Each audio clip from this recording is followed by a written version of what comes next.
Grace and peace to you from Jesus Christ, the light that came into our world.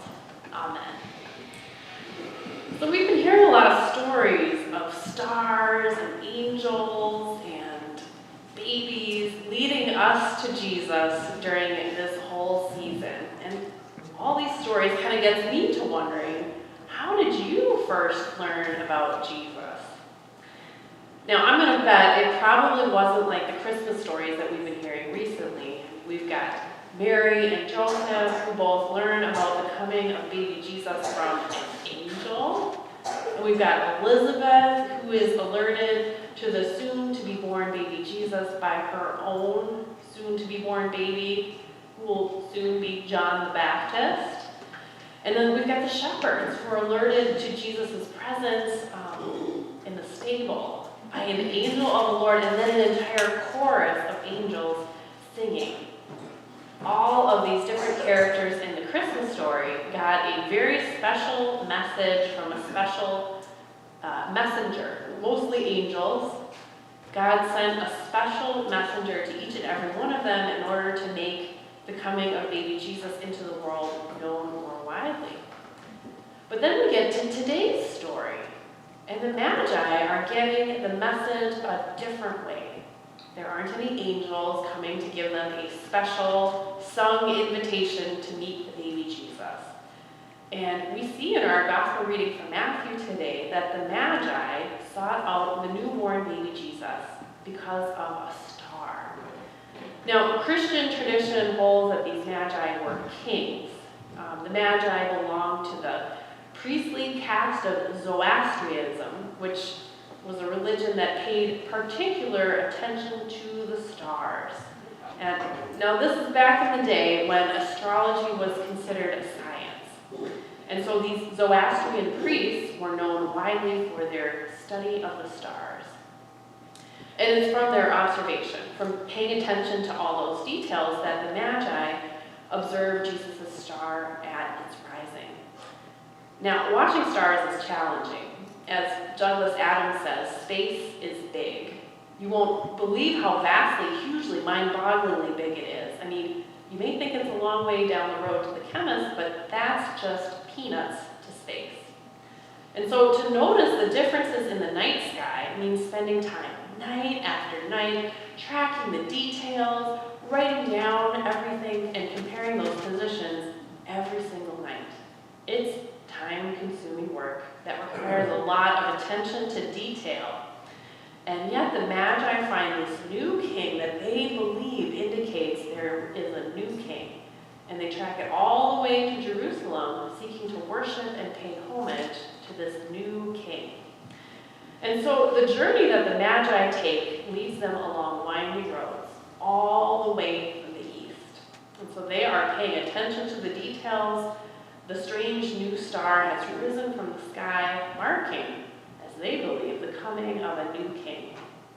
And so it's kind of amazing that they are able to follow this star throughout the whole ancient world without getting lost.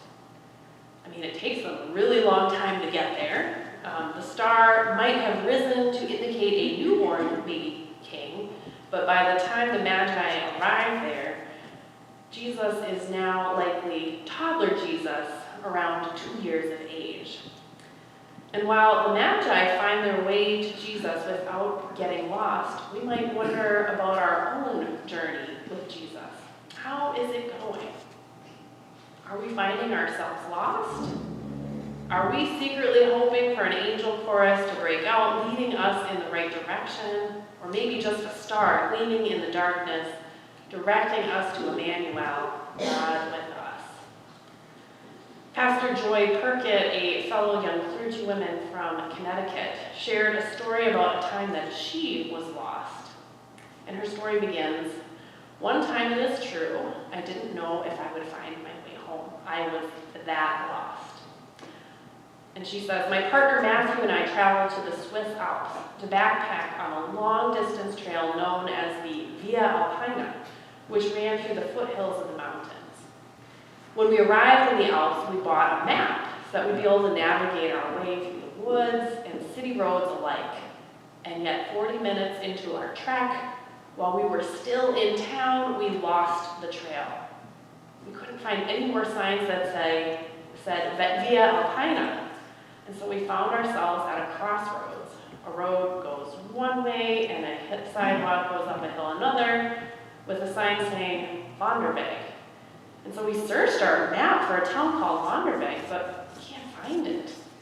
We're lost in a foreign country. And so not sure what else to do, we follow the signs for Vonderweg to a small collection of houses. Is this Vonderweg? No, the sign tells us it's further up. So we kept walking, eventually just rediscovering a trail sign and rejoining our route. As we hiked, we continued to see the sign for Vonderweg over and over again. How many towns of Vonderweg are there, we wondered. Eventually, we learned that wander means hiking, and weg means way. The whole time we had been lost, there were signs right in front of us saying, hike this way. And so the signs for Jesus may not be quite as clear as we might like. We might find ourselves trying to read the signs, the words of a sign, like trying to read a foreign language that we don't quite understand yet. Jesus so very rarely shows up to us like a message from an angel or a star arising to indicate the birth of a new king. But we are not as lost as we might believe. We can find our way to faith and to Jesus, to bread and to wine, to prayer and reading, to love of God and love of our neighbor. The stars that we see may not be as clear-cut as an angel appearing to Mary to tell her about her impending baby, or a chorus of angels singing to the shepherds announcing the newborn baby Jesus. But if we pay attention to our world, just as the Magi paid attention to the skies and found that new star arising, we might see more glimpses of God in our world. God calls us to see God's activity in the world. We might see God in the beauty of a sunrise, beaming pink and gold in the cold winter air, or through the kindness of a stranger or friend. Small things like opening a door, shoveling our sidewalk, paying for the coffee for the car behind us in the drive-thru, or playing with friends and sharing our toys. We can see God's face in our neighbor, our new immigrant neighbors seeking to make a better life for themselves, our neighbors of other faiths, just like the Magi worshiping the baby Jesus. And our neighbors who have built chosen families for themselves, making friends into their families. Now, my family, we went and saw Frozen 2 during this winter break, and one of the songs, I thought, just was in my head as I was contemplating the Magi. It sums up following the stars, seeking to find those glimpses of God breaking into our world. And so it's near the end of the movie, and Anna is left in a cave alone. And she has to decide what she is going to do. All seems lost, including her sister Elsa, and all of the choices ahead of her don't seem to be very good ones. And yet she sings, I can't find my direction. I'm all alone. The only star that guided me was you.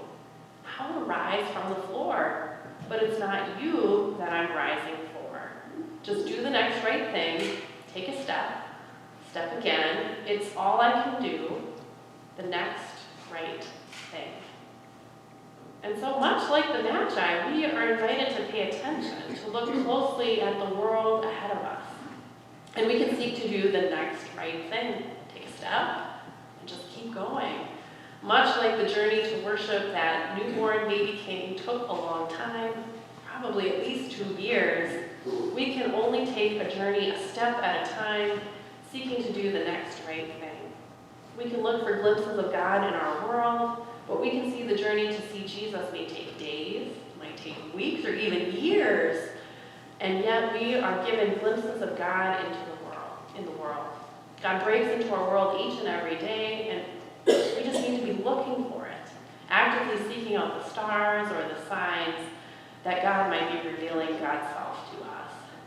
God is breaking into our world, and we are invited to look for those signs that will show us God in our lives.